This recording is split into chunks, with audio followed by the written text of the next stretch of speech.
Hi everyone, and welcome back to another Society for Renaissance Studies Public Engagement Toolbox interview. And today I'm joined by two superb scholars and experts. I'm joined by Dr. Catie Gill, lecturer in early modern writing at Loughborough University, and Dr. Sara Read, lecturer in English at Loughborough University.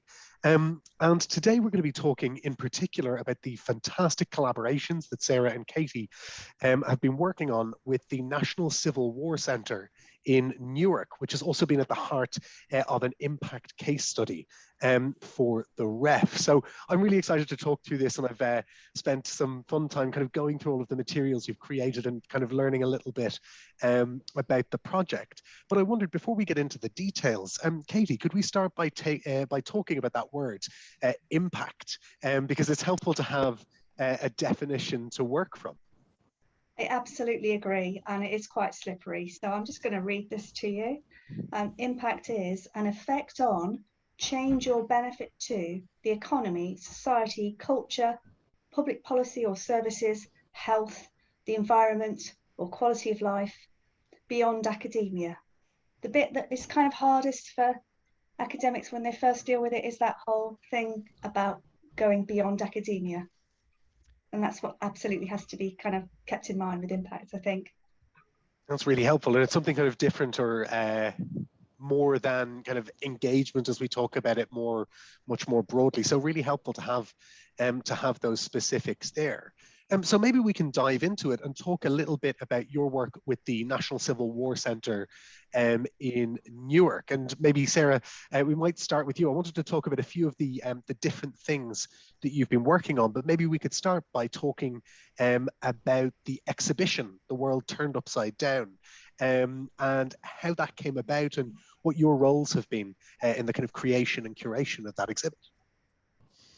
Yes, that's the point really. It's a good place to start because it's the point that we started collaborating with the museum. So in early 2017, with the head curator got in touch with us, having seen actually some of our public engagement work. So in particular, I'd had an article in History Today that had been about women protesting in the Civil War. So that had caught his eye. And then that's when he sort of looked up what we do at Loughborough. And he invited Catie and I along to have an initial chat.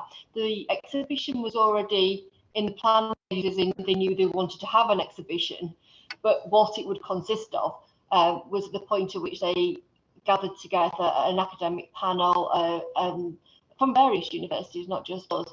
But with particular, I think with our skills, they were looking for how could they make the exhibition, The World Turned Upside Down, more representative of men and women, because war stories tend to be very male-centered, and they didn't want that for this exhibition, and that's why they turned to us.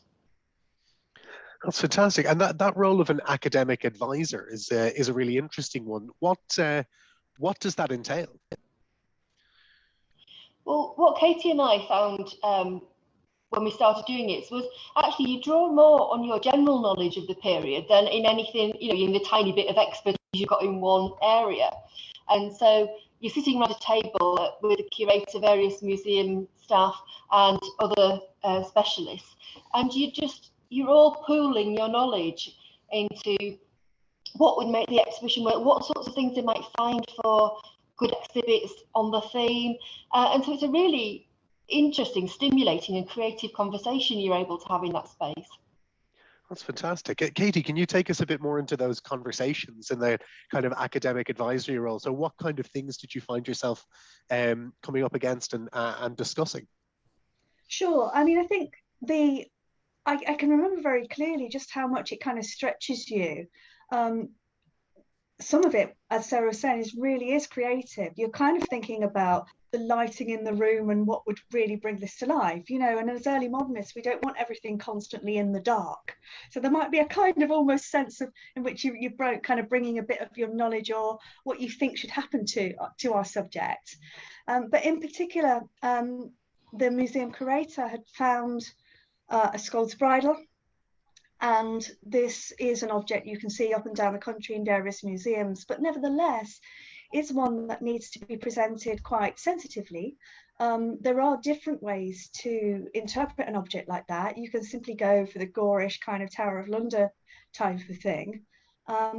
But I knew that I was kind of knocking on an open door when I was talking to the curator about the fact that we needed to like really give context to it. So there, as it happens, the single voice in print of a woman who speaks about that experience of having been put in Scold's Bridle was a Quaker, and most of my work, indeed about 85% of it, is on Quakers. So at that point I kind of really felt like I was still turning something fairly general from my research, but turning something that, you know, text I've looked at in great detail, and really felt I could kind of engage with the character and the meaning of the object through a story. And so that was great. I loved that moment. That's really fantastic. It's would you believe I was actually lecturing on that very text this morning? Yeah, just absolute coincidence with Dorothy Waugh, exactly. To a rapt audience of students, no doubt. That's don't trust my review, but yeah, that's fantastic. I mean, one of the things that I think is really interesting is, and that you highlight in the impact case study, is how you've worked with curators at the NCWC about the interpretation and display of objects. And Catie, you've given us a bit of a sense of, you know, bringing scholarship and research to those conversations to give a bit more context. Sara, I wondered if you could kind of take us again into those conversations. So do you recall kind of having, you know, bringing that research in and maybe kind of shifting how the context was viewed for particular objects or ideas?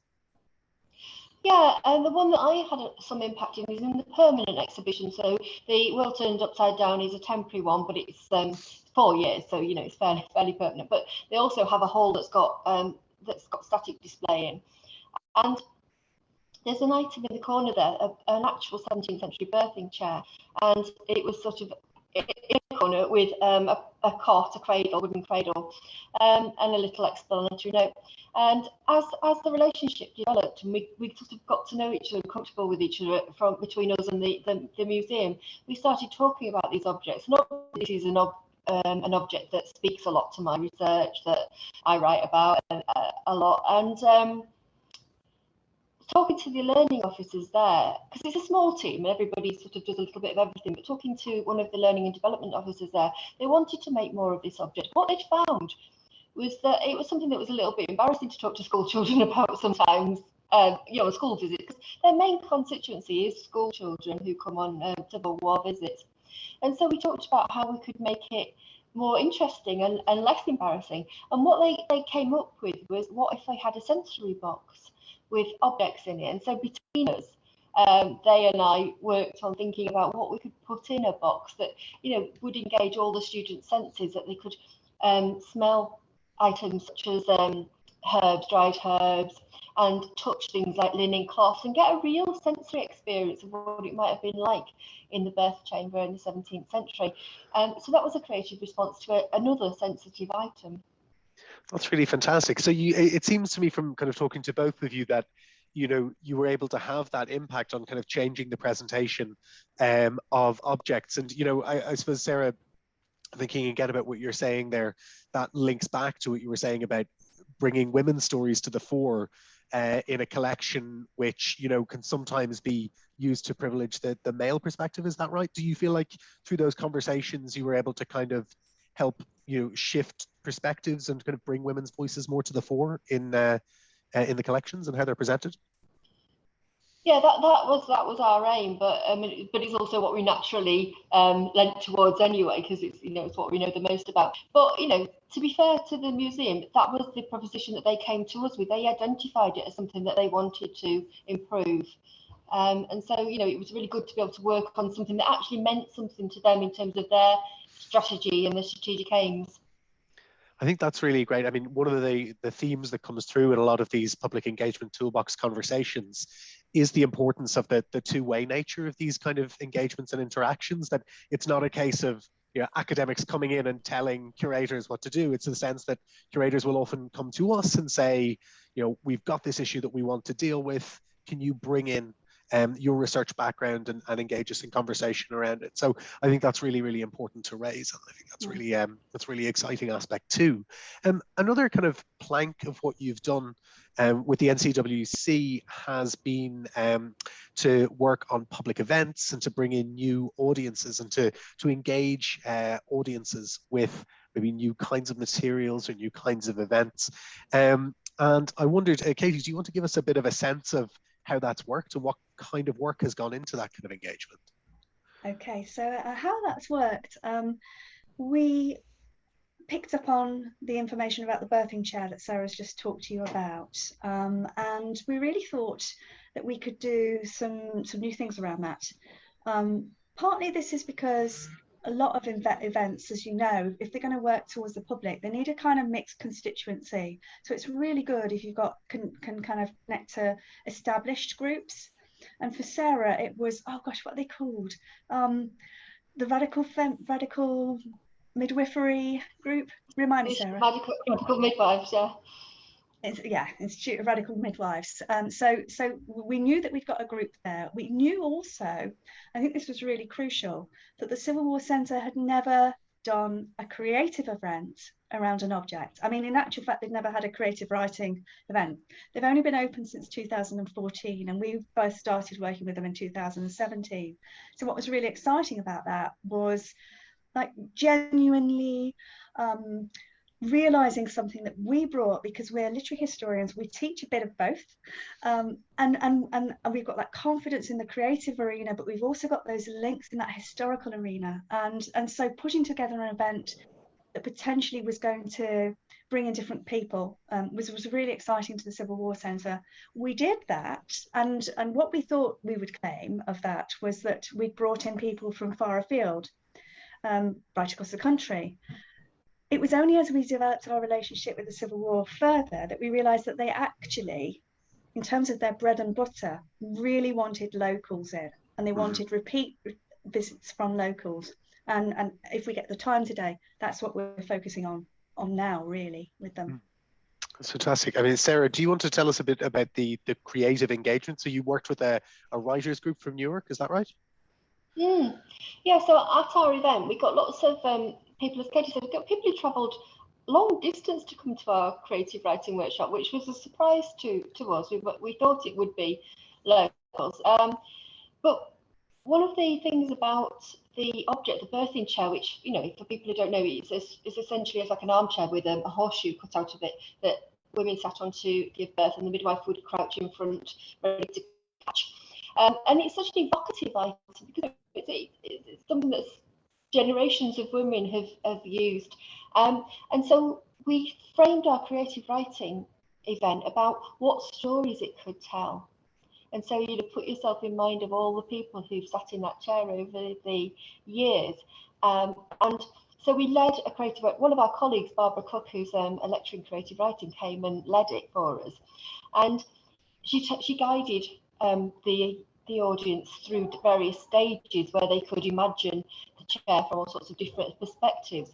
And one of the lovely things that came out of that was completely unexpected to us was that the writers group were in the midst of making an anthology of short stories, and one whole short story and a bit of another one then were sparked by what they did on that night. So there's a whole story in the anthology about the birth chair in an imaginary context. That's really fantastic. We'll talk about groups outside of academia, right? This kind of, that's really, really exciting.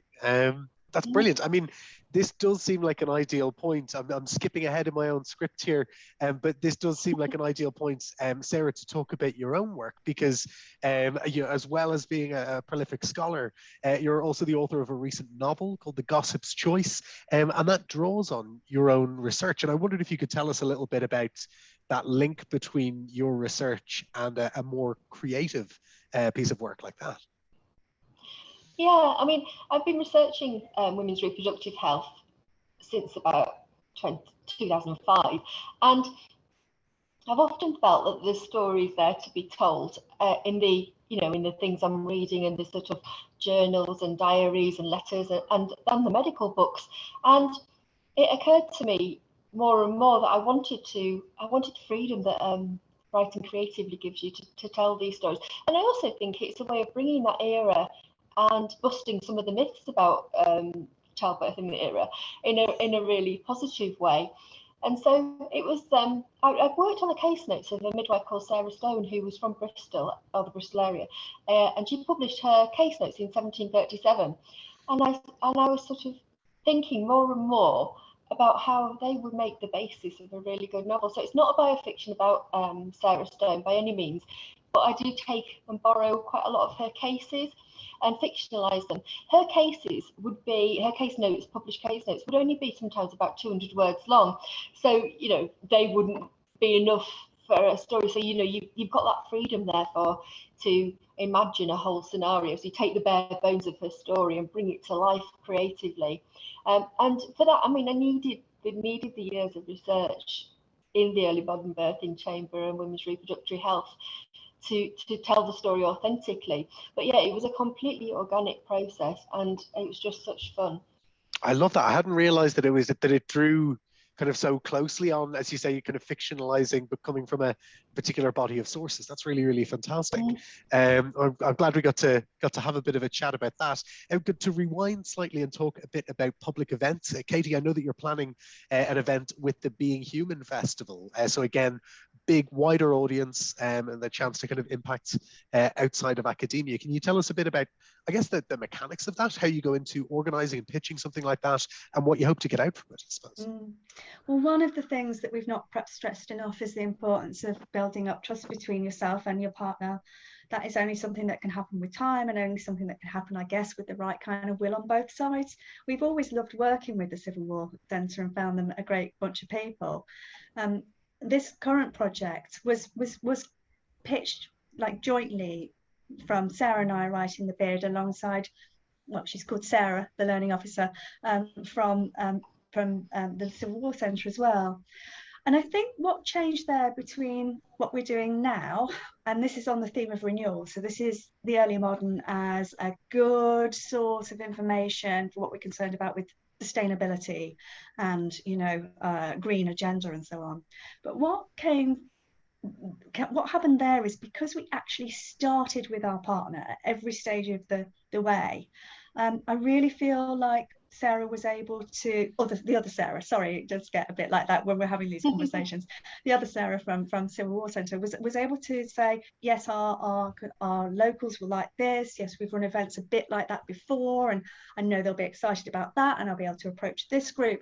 So we've got this far more developed, in some ways, more specific, targeted publicity campaign, for instance, this time, you know, and that's really as a result of the sharing of that experience.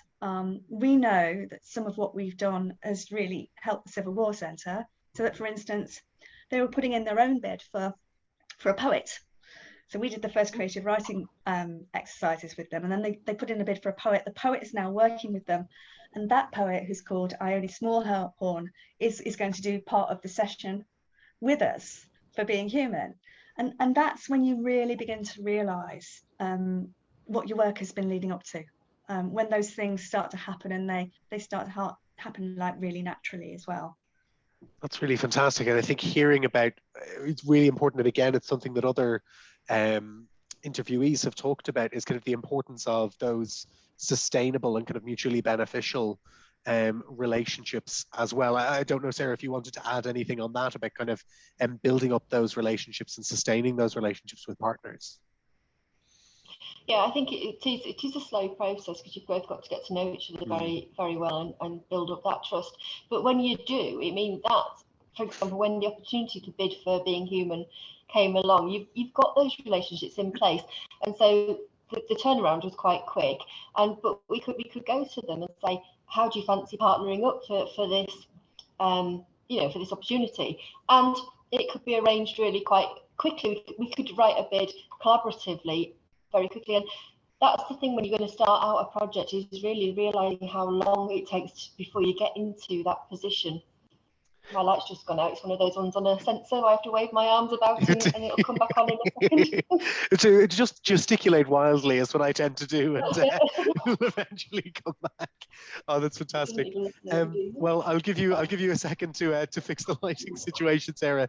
And while I do, I guess I was going to come to you, Catie, if that's okay, because one of the things that I've enjoyed, doing my research for this conversation, was also seeing the media content that you've created with the NCWC, and you've created in particular a really fantastic, one of the ones I looked at was a really fantastic video about the purported cancellation of Christmas and fake news in mid-17th century England, which really, really compellingly put together, and kind of, brings in actors and, people to read the sources as well as yourselves, kind of working with texts and documents and stuff like that. So I suppose I wanted to ask a little bit more about what went into that and how that fit into, I guess, the project more generally. So Sarah, do you want to tell us a little bit about that kind of content creation? Yeah, it's another one where I'm going to say it's a long burn one.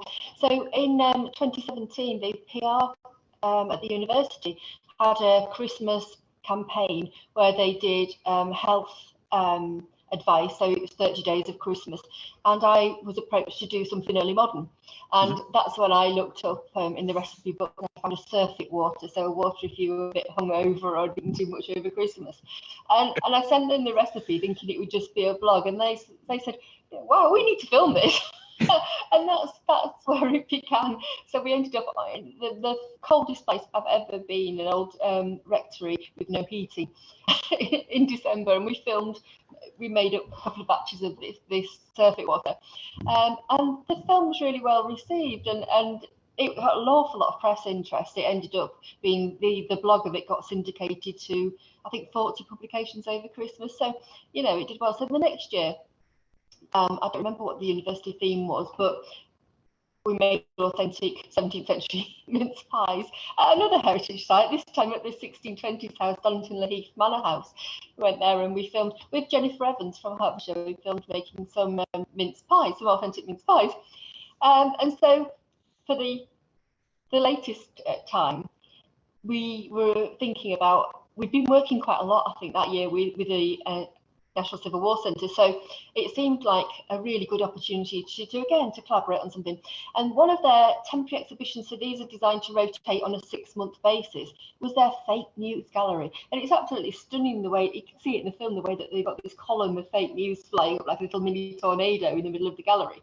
And so we knew that the fake news gallery would be a brilliant place to film, but also finding these sort of Civil War propaganda stories about cancelling Christmas, and whether the old sort of canard about Cromwell cancelling Christmas and that sort of thing. It was just too good an opportunity to miss, and so we worked with our PR people at the university. They did all the filming and the editing and everything, but Catie and I wrote the script, and it's filmed on location at the Civil War Centre. And a little sneaky giveaway here is that the guy who's dressed up in early modern clothes hammering the notice on the door, he's the head curator, so everybody was roped in. I love that local expertise in every sense. That's really brilliant, and actually that's a great reminder. It's something we've talked about again elsewhere in these conversations, but I think it's easy. We sometimes forget that universities often have these very well connected and often quite well resourced, whether it's a PR department or a marketing or a kind of public engagement department. And I think sometimes, I hope it doesn't sound like I have a chip on my shoulder, I think sometimes in the arts and humanities, we have to work a little harder to make the work that we're doing appeal to them, or to kind of help them see, oh, this is something that really has legs and that's going to gain interest in the press, and stuff like that. But it's really great to hear success stories, and something I often talk with colleagues about when they're talking about kind of doing more public facing work, because I think people sometimes feel like we have to do it all ourselves, and tapping into the expertise that's there on campus can be really, really valuable. I think that's very true. The expertise that the PR departments have, it is a whole new skill that we as academics don't have in the humanities. How to write good copy in press releases. It's a different world, and so if you've got that expertise on site, do tap into it, because by doing that, so for example, the mince pie film ended up being picked up by the BBC, and they wouldn't use our film. They wanted to refilm, so we all had to go back to the heritage site of the Manor House a week later and redo it for the BBC. But you know, it got 500,000 views over Christmas that year, and so you know, it isn't impact as universities understand it, but it is public engagement to a significant level, isn't it? You know. It's great to be in demand. I actually wanted to ask about that because you mentioned the 500,000 viewers. My understanding, this could be incorrect, my understanding of incorporating stuff like that, the kind of public-facing media materials in, say, an impact case study, is that it's really important to be able to evidence kind of numbers of viewers and things like that. Catie, you're nodding there. Did you have to kind of do work with this kind of media creation and media content creation? Do you have to track engagement and consumption and stuff like that? How does that work, and how does it then plug into there is quite a story. You're absolutely right. You have been around these circles before, haven't you? A little bit. Yeah. So I would like to just stand up for my institution before I make a slightly cynical point, which is that our institution is very good. They've been on top of all the impact stuff and putting out guidance, and they know that this media area in particular is a little bit of a grey area. So we did constantly revisit the question of whether or not we could use audience figures, and we did in the end in our impact case study. So in the bit that we wrote up, it ended up in there. There is a second level to it whereby you can then, as you say, begin to track interaction. And I think that's pushing that media thing through to the proper level, actually. But for us, that statistic was part of a much bigger package. So, yeah, I think there's a lot of decisions to be made here as well, because we are academics doing this alongside admin, teaching, and other research. And for the media one, I do just wonder if it's going to keep being a little bit peripheral until we're absolutely confident about what does social media response mean, what do audience figures mean, what does interacting with you online mean. So we just decided that partly pragmatically. Yeah. I mean, I think it does seem to be a kind of, as you say, an ongoing conversation. And I think we're waiting to hear a little bit more about how it's going to be figured in the next ref and how these things are going to be measured. But I think it's really good to raise and to talk about the challenges there in terms of measuring and showing engagement, because that's something that, you know, I've come across a lot of people who've been, you know, been talking about, you know, they'll do a piece of media or something like that, and they'll be asked, you know, okay, well, how many people listen to it? And then they have to kind of chase down the program or something like that and try and get figures out. It's blood from a stone, and it's a little difficult. But yeah, no, I mean, I think it's a really key point to raise. Sorry, Sarah, did you want to add something there? Yeah, I was just going to say, in a way, for impact for universities, it's a little bit like a so what question that we ask our students, isn't it? You know, you say, well, 500,000 people watch that, and the university will rightly turn around and say, well, so what? What happened as a result of it? And this is when you're in your early stages of your impact work. You need to be sort of tracking the so what. Are there any so what? So, you know, we talked about the creative writing event, and the so what from our creative writing event was an anthology of stories, one of which was about the chair, you know, so we could show that somebody had done something with the information that we'd given them. You can't necessarily show that somebody's done something with a film that they've watched, even if lots of people have watched it. You know, it's going up to that level. What's the significance of that? I thought you've got to try and get a handle on for ICS, really. Yeah, I think these are really, what's really. happening here sorry, is Catie. we really are kind of, this is the complaint, isn't it? Because actually something really genuine has happened if we've got the early modern, or with your TV program, into the mainstream one way or another. Something really significant has happened, and you know, I find it a little closed, therefore, the framework of impact around that kind of event. Because you have to instance change beyond academia, change. Who has drawn up that criteria in such a way that change, by talking to a lot of people on the BBC, for instance, or whatever, isn't enough? Sorry. No. I think these are so helpful to hear, actually, because they really are, and I speak from my own experience, but also from conversations with colleagues in a variety of fields. So these are questions we constantly come up against. So it's so helpful. I think will be really helpful for our audience as well to hear about some of the ways that you've kind of thought through this and figured those materials in your ICS, in the impact case study. And I guess that brings me on to that question, really, which is that you did kind of write and submit an impact case study. So first of all, congratulations. It's a massive endeavor. But I think it'll be really helpful for people to hear a little bit about what goes into that, and how that maybe compares to other kinds of writing, what kind of work and data it requires. So Sara, do you want to start us off and tell us a little bit about how that ICS came to be and the kind of work that had to go into it? Yeah, so we knew that there was a story to be told in the work that we were doing with the National Civil War Centre, but boy, did we not know how many times we'd have to work on getting our story into the correct form. The hundreds of drafts, I wouldn't even like to think. But the place we started out and thinking how the story would turn out to what it eventually became over the course of about 18 months of writing it up was such a huge process, and one that we've both learned such a lot about. And we wouldn't start from the place we started from if we were doing it all over again, starting in an entirely different place. We'd be gathering data, we'd be thinking a lot about how we were going to tell the story in an ICS, which of course we weren't at the start because we were just starting out as academic advisors for a museum and having great fun and not actually tracking what difference we were making. So we had to do an awful lot of work finding things out that if we were doing it again, we'd be monitoring all along.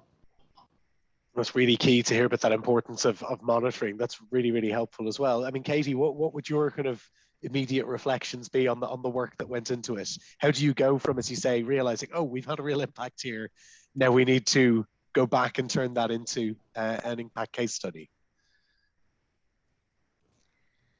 Yes, you try and triangulate a little bit. So you've got some quantitative and some qualitative.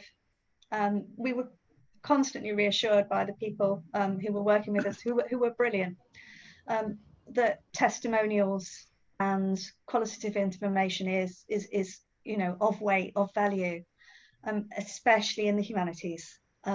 If you have impacted somebody and it's made a difference to them, this is the field that we work in. We have the human at the heart of our work. At the same time, the hardest thing was the quantitative.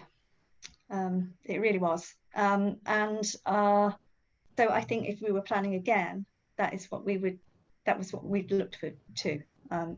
So yes, as we plan forward, that's what we're doing now. And tell us a little bit. Yeah. Oh, yeah. Sorry. Go ahead. No. I think I'd finished. Can you tell us a bit about, how, now that I think it's really great to get you at this moment where you've kind of taken the lessons from that process and are putting them into kind of new work that you're doing. Sara, can you tell us a bit about how you're working that quantitative element into your data gathering for the next steps? Yeah, so we're recording things as we go along, and we're being mindful of the fact that, for example, we're working with a theatre company, so asking them what impact this is having and what changes are they making as a result of our output. So we work as advisors with them, but we're also working collaboratively on creative outputs. And so we're pausing to say, what difference is having us as part of this making at early stages, rather than when it's done in 3 years' time or 5 years' time, asking them, can you remember back at the start what you knew and what you thought and what difference it made having us in? Because it's too late then to sort of get people to think back or what you think as changes over time. But yeah, so we're taking the time to gather testimonials as we're going along, which hopefully will lead to a richer story, but also one that as sort of we've got a body of data that we can work with. That's fantastic. Catie, would you say that doing an impact case study, because obviously it's such a huge amount of work, would you say that it's that it's had benefits for what you've done? Is it something that you'd recommend other people working on projects of this kind or research of this kind to do? I'm very enthused about it. I mean, I really think that word that Zoe, I can't remember her surname, from Birmingham University came up with, public English. I absolutely love that as a buzzword. I think those of us who are happy doing it, you know, and I love reaching out to people, if we possibly can find the energy, I think we get a lot back from coming out of our little bubbles and from like really seeing that a little bit of your research can kind of bring insight, bring joy. You know, we try and remind ourselves as well that if all we've done is made somebody happy for half an hour, that's a good thing, you know. And I think the arts can do that so well. I'm absolutely passionate about it. At the same time, catch me on the wrong day.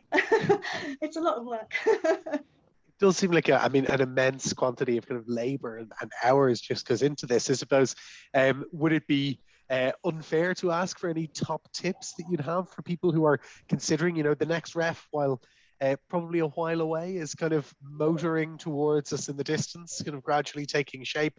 Obviously, impacts and its definitions and all of these things might change in the next while, but people are starting at the moment to put together the beginnings of things that might become impact case studies. For anyone kind of working with impact on their mind, would you have any kind of top tips that you'd recommend as part of that? Sarah, I don't know if you had anything you thought you'd... I think my top absolute tip is to remember that engagement is an impact for a university, and so to be thinking about how you can work from your engagement and turn it into impact. What do you need to do to get over that hurdle? Because there's a lot of misconceptions about what impact is, and obviously we started this chat with the university definition, the ref definition of what impact is, and so getting your head around that before you start going too far along the project is a really, really good idea.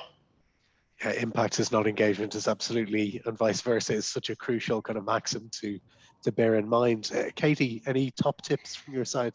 Well, everybody, of course, reads Mark Read, and for good reason. So it's the Impact Handbook, always a great place to start.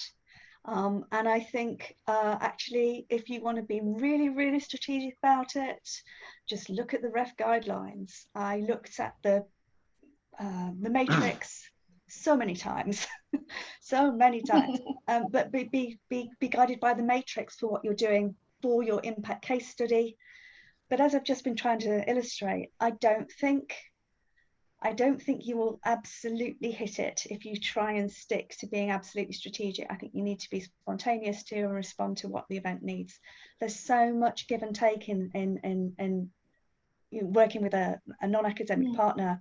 There are things that Sara and I have done which are basically quote unquote freebies, which we know are freebies and that we are happy to do because, you know, it maintains that relationship. So I would use the pro forma, I would use the matrix, but I'd use your humanity and your judgment as well. Yeah, not everything is an output. That's really, really key to kind of remember. I think it comes back to what you were saying about the sustainability of those partnerships, which in many ways is the most important thing. That's been really fantastic. It's been absolutely... Oh, sorry, Sarah, did you want to come in and say something? No, I was just going to say that something that just struck me is that authenticity in your impact work. So, you know, do something that interests you, because that will show. And also, you know, if your story's got that little bit of quirkiness about it, it's going to stand out from the crowd. That never hurts as well. I mean, Catie wrote lower, this was her second go around at Impact, and she did a pamphlet for the Quakers in the last round. And our external ref advisor, who was on the board, remembered it. He approached her and said, you know, your last case study, oh, that was that pamphlet. That was really interesting. You know, so find a little hook that might make your work really interesting to an external reader. That's fantastic. Yeah, keeping your own interest as well as, and then communicating that seems so absolutely key. It's been such a pleasure and just a real education speaking with both of you. So Dr. Sara Read, Dr. Catie Gill, thank you both so much. Thanks very much, John. Thank you.